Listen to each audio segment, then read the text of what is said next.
In 2020, the number of Aboriginal and Torres Strait Islander people locked up in a prison cell was 4 times as many as those who celebrated graduating university that year. 4 times as many of our people with despair rather than hope for their future. Does this mean that Aboriginal and Torres Strait Islander people have no aspirations and dreams for a better future? Of course not. This is systemic and structural disadvantage. The suicide rate of our people is almost twice the rate of our fellow Australians. All these numbers sometimes obscure the fact that this is about real people with families and loved ones, real people like Michael Riley. Michael grew up in poverty in Dubbo during the 1960s. He spent time on Talbragar Reserve, an overcrowded place with terrible conditions, and medical care was almost non-existent.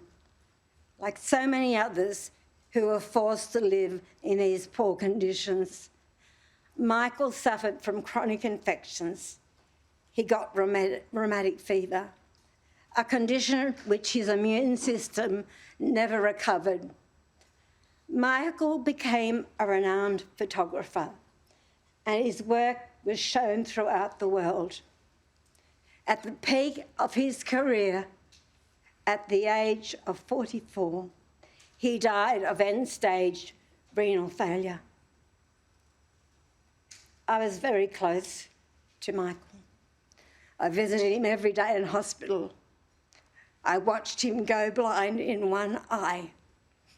His Aboriginality condemned to an early death, a preventable death. I remember being by his bedside with his cousin Lynette when he passed. I remember the injustice of it, and it's what still motivates me to this day. It's what motivates me every day to put one front foot in front of the other, to do better by Indigenous Australians, to do better for future generations. And we can and must do better.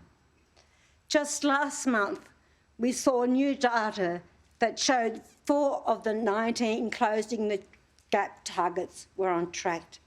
Just 4 out of 19. Life expectancy, not on track. Indigenous babies born with healthy birth weights, not on track. Finishing year 12, not on track. Indigenous people engaged in jobs and training, not on track. If we needed any more evidence that more of the same isn't good enough, then this is it. We have to do things better, and I honestly believe The Voice can help. We have everything to gain and nothing to lose by supporting The Voice.